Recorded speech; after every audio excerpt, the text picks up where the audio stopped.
ನಮಸ್ಕಾರ. KCET Mach ರಿಸಲ್ಟನ್ನು ಕರ್ನಾಟಕ ಪರೀಕ್ಷಾ ಪ್ರಾಧಿಕಾರ ಪಬ್ಲಿಷ್ ಮಾಡಿದೆ. ತಾವೆಲ್ಲ ಆಪ್ಷನ್ ಏನು ಎಂಟ್ರಿ ಮಾಡಿದ್ರಿ, ತಮ್ಮ ರ್ಯಾಂಕ್ ಏನಿತ್ತು, ತಮ್ಮ ಮೀಸಲಾತಿ ಏನಿತ್ತು, ಈ ಎಲ್ಲ ಆಧಾರದ ಮೇಲೆ ವಿವಿಧ ವೃತ್ತಿಪರ ಕೋರ್ಸುಗಳಿಗೆ ಯಾವ್ಯಾವ ಕೆಟಗರಿಗೆ, ಯಾವ್ಯಾವ ಮೀಸಲಾತಿಗೆ, ಹಾರಿಜೆಂಟಲ್ ಮತ್ತು ಹೊರ್ಟಿಕಲ್ ಏನೇನು ಸೀಟು ಸರ್ಕಾರ ನಿಗದಿಪಡಿಸಿತ್ತು ಅದನ್ನು ನಾವು ಹಂಚಿಕೆಯನ್ನು ಮಾಡಿದ್ದೀವಿ. ಯೋಗ ಆ್ಯಂಡ್ ನ್ಯಾಚುರೋಪತಿ, ಡಿ ಫಾರ್ಮಾ ಮತ್ತು ಬಿ ಫಾರ್ಮಸಿಗೆ ಸಂಬಂಧಪಟ್ಟಂತಹ ಸೀಟ್ಸ್ ಮ್ಯಾಟ್ರಿಕ್ಸ್ ನಮಗೆ ಬಂದಿರಲಿಲ್ಲ, ಹಾಗಾಗಿ ತಾವು ಆಪ್ಷನ್ ಎಂಟ್ರಿ ಮಾಡಿರಲಿಲ್ಲ. ಯೋಗ ಆ್ಯಂಡ್ ನ್ಯಾಚುರೋಪತಿಗೆ ಸಂಬಂಧಪಟ್ಟಂತೆ ತಾವು ಸೀಟ್ ಮ್ಯಾಟ್ರಿಕ್ಸ್ ಹಾಕಿದ್ದೀರಾ, ನಾವು ಈಗ ನಿಮಗೆ ಎಂಟ್ರಿ ಮಾಡೋದಕ್ಕೆ ಸಹ ಹೇಳಿದ್ದೀವಿ.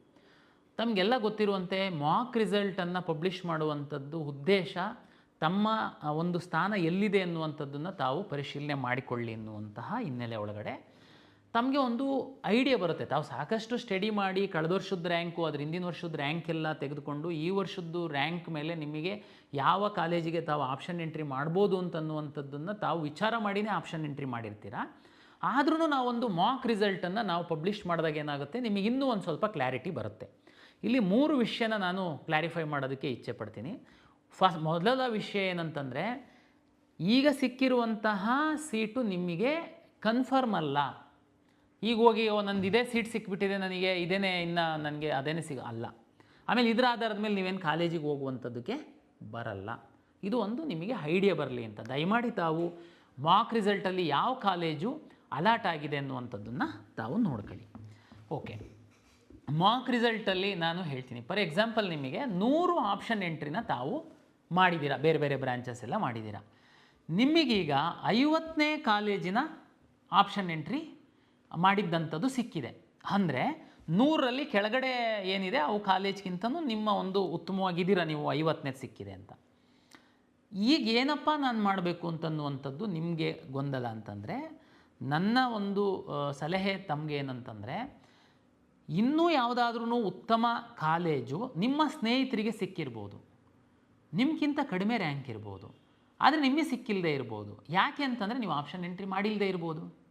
ಅಥವಾ ಕಾಲೇಜು ತುಂಬ ಚೆನ್ನಾಗಿದ್ದು ನೀವು ನಿಮ್ಮ ಕೆಳಗಡೆ ಆಪ್ಷನ್ ಎಂಟ್ರಿ ಮಾಡಿರ್ಬೋದು. ಯಾವುದೋ ನೀವು ಒಂದು ಅವರೇಜ್ ಕಾಲೇಜನ್ನು ತಂದು ತಾವು ಮೇಲ್ ಮಾಡಿರ್ಬೋದು, ಬೇರೆ ಎಲ್ಲ ವಿದ್ಯಾರ್ಥಿಗಳು ಕರೆಕ್ಟ್ ಮಾಡಿರ್ಬೋದು, ಹಂಗೆ ನಿಮಗೆ ಅವರೇಜ್ ಕಾಲೇಜ್ ಸಿಕ್ಕಿರ್ಬೋದು. ಅಂದರೆ ಅರ್ಥ ಆಗ್ತಾ ಇದೆಯಲ್ಲ ನಾನು ಹೇಳ್ತಿರೋದು? ಅಂದರೆ 50 ಕಾಲೇಜಲ್ಲಿ 50ನೇದು ಸಿಕ್ಕಿದೆ, ನಿಮಗೆ 100 ಕಾಲೇಜಿದೆ. ಫಾರ್ ಎಕ್ಸಾಂಪಲ್, ನೀವು ತುಂಬ ಒಳ್ಳೆ ಕಾಲೇಜು ಈಗ ನಿಮಗೆ ರಿಯಲೈಸ್ ಆಗ್ಬೋದು, ಅದು 80ನೇದರಲ್ಲಿ ಇದ್ದಿರ್ಬೋದು. ಬಟ್ ಆದರೆ ಕಂಪ್ಯೂಟರು 80ನೇದು ಇರುವಂಥದ್ದು ನಿಮ್ಮ ಮೇಲಿನ ಆದ್ಯತೆ ಅಲ್ಲ. ನಿಮ್ಮ ಮೇಲಿನ ಆದ್ಯತೆ ಯಾವಾಗಲೂ 1ರಿಂದ ನೋಡ್ಕೊಂಡು ಬಂದಾಗ ನಿಮ್ಮ ರ್ಯಾಂಕಿಗೆ 50ಕ್ಕೇ ಸಿಕ್ಕಿದೆ, ಹಾಗಾಗಿ 50 ಕೊಟ್ಟಿದೆ. ಬಟ್ ಆದರೆ ನೀವು ಹೇಳ್ಬೋದು, ಅಲ್ಲ ಸರ್ ನಂದು 80ನೇದು ಅಷ್ಟು ಚೆನ್ನಾಗಿರೋ ಕಾಲೇಜ್, ನಾನು 80ನೇದು ಹಾಕಿನ ಮೇಲೆ ಹಾಕ್ಬೇಕು ಅದನ್ನು. ಅದಕ್ಕೇ ಈಗ ಅವಕಾಶ ಇದೆ, ಏನು ಚಿಂತೆ ಮಾಡೋ ಅಗತ್ಯ ಇಲ್ಲ. ಮಾಕ್ ರಿಸಲ್ಟ್ ಆಧಾರದ ಮೇಲೆ ತಾವು ದಯಮಾಡಿ ಒಮ್ಮೆ ನೀವು ಆಪ್ಷನ್ ಎಂಟ್ರಿ ಮಾಡಿರುವಂತಹ PDF ಲಿಸ್ಟನ್ನು ತೆಗೆದು ನೋಡಿ. ಈಗ ಸಿಕ್ಕಿರುವಂತಹ ಕಾಲೇಜಿಗಿಂತನೂ ಯಾವುದಾದ್ರೂ ಒಳ್ಳೆ ಕಾಲೇಜು ಕೆಳಗಡೆ ಇದ್ದರೆ ದಯಮಾಡಿ ತೆಗೆದುಕೊಂಡು ಬಂದು ಮೇಲಾಕಿ. ಈಗ ನೀವು ಎಂಟ್ರಿ ಮಾಡಿರುವಂತಹ ನಿಮ್ಮ ಆಪ್ಷನ್ ಲಿಸ್ಟ್ ಒಳಗಡೆ ಯಾವುದೋ ಇನ್ನೂ ಉತ್ತಮವಾಗಿರೋಂತಹ ಕಾಲೇಜನ್ನು ನೀವು ಎಂಟ್ರಿನೇ ಮಾಡಿಲ್ದಿರುವಂಥ ಪ್ರಸಂಗಗಳಿರ್ಬೋದು. ದಯಮಾಡಿ ಈಗ ಅವಕಾಶ ಇದೆ. ಯಾವುದಾದ್ರೂ ಬಿಟ್ಟೋಗಿತ್ತು ಅಂತಂದರೆ ಆ ಕಾಲೇಜು, ಆ ಬ್ರ್ಯಾಂಚನ್ನು ತೆಗೆದುಕೊಂಡು ಬಂದು ಈಗ ನೀವು ಎಂಟ್ರಿ ಮಾಡಿ. ಸರ್ ಎಲ್ಲಿ ಎಂಟ್ರಿ, ಮೇಲಾ ಕೆಳಗೆ, ಅದು ನಿಮಗೆ ಬಿಟ್ಟಿದ್ದು. ಅದು ಸಿಕ್ಕಿದರೆ ನನಗೆ ಖುಷಿ ಇದೆ, ಹೋಗ್ತೀನಿ, ನನ್ನ ಪ್ರಿಯಾರಿಟಿ ಟಾಪ್ ಇದೆ, ಅದು ಒಳ್ಳೆ ಕಾಲೇಜ್ ಇದೆ, ನನಗೆ ಅದೇ ಬೇಕಾಗಿತ್ತು, ಅದು ಸಿಕ್ಕಿಲ್ಲ ಅಂದರೆ ನೆಕ್ಸ್ಟು, ಅದು ಸಿಕ್ಕಿಲ್ಲ ಅಂದರೆ ನೆಕ್ಸ್ಟು, ಈ ರೀತಿ ತಾವು ಎಂಟ್ರಿ ಮಾಡ್ಕೊಳ್ತಾ ಬರಬೇಕು ಆಪ್ಷನ್ನನ್ನು. ಆಯಿತಾ ಸರ್, ನನಗೆ ಸಿಕ್ಕಿರುವಂಥದ್ದು ನಾನು ಚಾಯ್ಸ್ 1 ಆಪ್ಷನ್ 1 ಹಾಕಿದ್ದೆ, ಅಂದರೆ ನಂಬರ್ 1 ಹಾಕಿದ ಕಾಲೇಜೇ ನನಗೆ ಸಿಕ್ಬಿಟ್ಟಿದೆ, ನಾನೇನಾದರೂ ಮಾಡಬೇಕಾ ಸರ್? ನೋಡಿ, ನಿಮಗೆ ಆಲ್ರೆಡಿ ನಿಮಗೆ ತುಂಬ ಕ್ಲಾರಿಟಿ ಇದೆ, ಈ ಕಾಲೇಜೇ ತುಂಬ ಒಳ್ಳೆಯದಿದೆ, ನನಗೆ ಅದು ಸಿಕ್ಕಿದ್ರೇ ನಾನು ಹೋಗೋದು ಅಂತ ನೀವು ಆಪ್ಷನ್ 1 ಹಾಕಿದ್ದೀರಾ. ಅದೇ ಸಿಕ್ಕಿದೆ ನಿಮಗೆ, ನೀವೇನು ಮಾಡಬೇಡಿ, ಸುಮ್ಮನಿದ್ಬಿಡಿ, ಕಂಪಲ್ಸರಿ ಏನಿಲ್ಲ. ಯಾರಿಗೆ ಸ್ವಲ್ಪ ಗೊಂದಲ ಇರುತ್ತೆ, ನೀವು ಹಾಕುವಾಗ ಕೆಲವೊಂದು ಬಿಟ್ಟೋಗಿರುತ್ತೆ, ಅವರಿಗೆಲ್ಲರಿಗೂ ಈ ಮಾಕ್ ರಿಸಲ್ಟ್ ಆದಮೇಲೆ ನಾನೀಗ ಹೇಳಿದ್ದೀನಿ, 9ನೇ ತಾರೀಕು ಬೆಳಿಗ್ಗೆ 10 ಗಂಟೆಯವರೆಗೆ ಯಾರು ಮಾಕ್ ರಿಸಲ್ಟನ್ನು ನೋಡಿ ನೀವು ಏನಾದ್ರೂ ಬದಲಾವಣೆ ಮಾಡಬೇಕು ಅಂತನ್ನುವಂಥದ್ದಿದ್ದರೆ ಮಾಡಬಹುದು. ಯಾವುದಾದ್ರೂ ಕಾಲೇಜನ್ನು ಡಿಲೀಟ್ ಮಾಡಬೇಕು ಅಂತಿತ್ತು, ಯಾವುದಾದ್ರೂ ಬ್ರಾಂಚನ್ನು ಆಪ್ಷನ್ ಎಂಟ್ರಿಯಿಂದ ಡಿಲೀಟ್ ಮಾಡಬೇಕು ಅಂತಿತ್ತು ಅಂತಂದರೆ ಮಾಡಬಹುದು. ಇಲ್ಲಿ ಮೊನ್ನೆ ನೀವು ಮಾರ್ಕ್ ರಿಸಲ್ಟ್ಗಿಂತ ಮೊದಲು ಆಪ್ಷನ್ ಎಂಟ್ರಿ ಮಾಡೇ ಇಲ್ದಿರುವಂತಹ ಯಾವುದಾದ್ರೂ ಕಾಲೇಜು ಬ್ರಾಂಚಸ್ ಇತ್ತು ಅಂತಂದರೆ ತಾವು ಈಗ ಎಂಟ್ರಿ ಮಾಡಬಹುದು. ನಿಮ್ಮ ಮಾಡಿರುವಂತಹ ಆಪ್ಷನ್ಗಳಲ್ಲಿ ಮೇಲೆ ಕೆಳಗೆ ರೀಅರೇಂಜ್ ಮಾಡುವಂಥದ್ದಕ್ಕೇನಾದರೂ ನಿಮಗೆ ಆಸಕ್ತಿ ಇದ್ದಲ್ಲಿ ಅದನ್ನೂ ಸಹ ಮಾಡಬಹುದು. ಇಷ್ಟು ಅವಕಾಶಗಳಿದ್ದಾವೆ. ಇಲ್ಲಿವರೆಗೆ ಆಪ್ಷನ್ ಎಂಟ್ರಿನೇ ಮಾಡಲಿಲ್ಲ ಸರ್, ನಾನು ಬೇರೆ ಬೇರೆ ಕೆಲಸದಲ್ಲಿ ಬ್ಯುಸಿಯಾಗಿದ್ದೆ, ಆದರೆ ನಾನು CET ಪರೀಕ್ಷೆಯನ್ನು ಬರೆದಿದ್ದೀನಿ. ನೀವೂ ಸಹ 750 ರೂಪಾಯಿ ಕಟ್ಟಿ ಆಪ್ಷನ್ ಎಂಟ್ರಿ ಲಾಗಿನ್ ಓಪನ್ ಮಾಡಿ ತಾವೂ ಸಹ ಫ್ರೆಶ್ಶಾಗಿ ಆಪ್ಷನ್ ಎಂಟ್ರಿ ಮಾಡಬಹುದು. ಸರ್, ನಾನು SCABC ಸರ್ಟಿಫಿಕೇಟ್ ಇರಲಿಲ್ಲ ಸರ್ ನನ್ನ ಹತ್ರ, ನಾನು ಮಾಡೋದಕ್ಕೆ ಕೊಟ್ಟಿದ್ದೆ, ಈಗ ರೆಡಿ ಆಗಿದೆ ಸರ್, ನಾನು ಮಾಡ್ಬೋದಾ? ಖಂಡಿತ ಮಾಡ್ಬೋದು. ನಿಮ್ಮ ಅಪ್ಲಿಕೇಶನ್ನಲ್ಲಿ ಹೋಗಿ SCA ಅಥವಾ B ಅಥವಾ C ತಾವು ಯಾವ ಒಂದು ಪ್ರವರ್ಗಕ್ಕೆ ಬರ್ತೀರಾ ತಮ್ಮ ತಹಶೀಲ್ದಾರಿಂದ ಕೊಟ್ಟಿರುವಂತಹ RD ನಂಬರ್ನ ಎಂಟ್ರಿ ಮಾಡಿ, ಅದಾಗಿ ಸ್ವಲ್ಪ ಹೊತ್ತಿಗೆ ನಿಮ್ಮದು ವೆರಿಫಿಕೇಷನ್ ಸ್ಲಿಪ್ ಬರುತ್ತೆ. ವೆರಿಫಿಕೇಷನ್ ಸ್ಲಿಪ್ಪನ್ನು ಡೌನ್ಲೋಡ್ ಮಾಡಿ ನಂತರ ತಾವು ಆಪ್ಷನ್ ಎಂಟ್ರಿ ಮಾಡಿ. ಈಗ ನಾನು ಹೇಳಿದಂತಹ ಎಲ್ಲ ಕೆಲಸಗಳು 9/7/2026 ಬೆಳಗ್ಗೆ 10 ಗಂಟೆಯ ಒಳಗೆ ಮಾಡಬೇಕು ಅನ್ನುವಂಥದ್ದು ನನ್ನ ವಿನಂತಿ.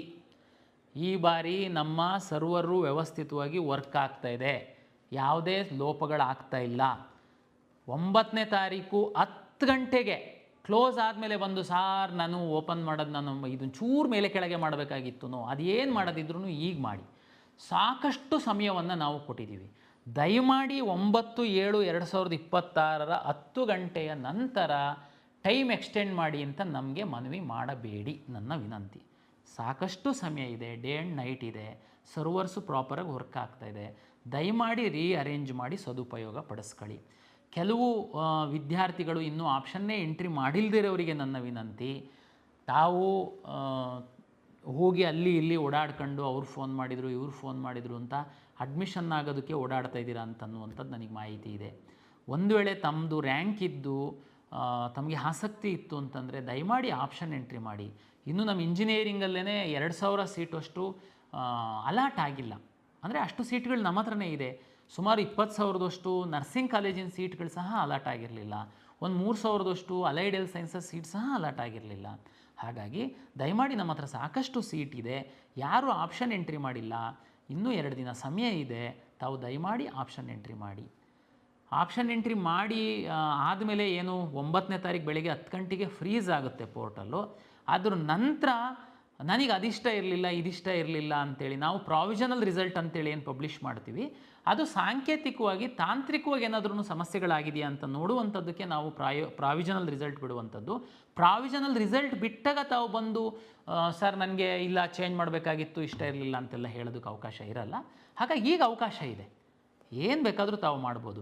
ಸರ್ ಮಾರ್ಕ್ ರಿಸಲ್ಟಲ್ಲಿ ಸಿಕ್ಕಿರೋ ಸೀಟೇ ನನಗೆ ತುಂಬ ಚೆನ್ನಾಗಿದೆ ಸರ್, ಅದೇ ಕನ್ಫರ್ಮ್ ಮಾಡಿಬಿಡಿ ಸರ್, ಮತ್ತೆ ಚೇಂಜ್ ಮಾಡೋದು ಅಂತಂದರೆ ಇದು ಅನ್ಯಾಯ ಸರ್. ಹಾಗೆ ಏನು ಚಿಂತೆ ಮಾಡಬೇಡಿ. ನೋಡಿ, ಮಾರ್ಕ್ ರಿಸಲ್ಟಲ್ಲಿ ಸಿಕ್ಕಿರುವಂಥದ್ದೇ 90% ಸೀಟು ಸಿಗುತ್ತೆ, ಇನ್ನೂ ಒಳ್ಳೆಯದೇ ಸಿಗುತ್ತೆ, ಏನು ಚಿಂತೆ ಮಾಡಬೇಡಿ.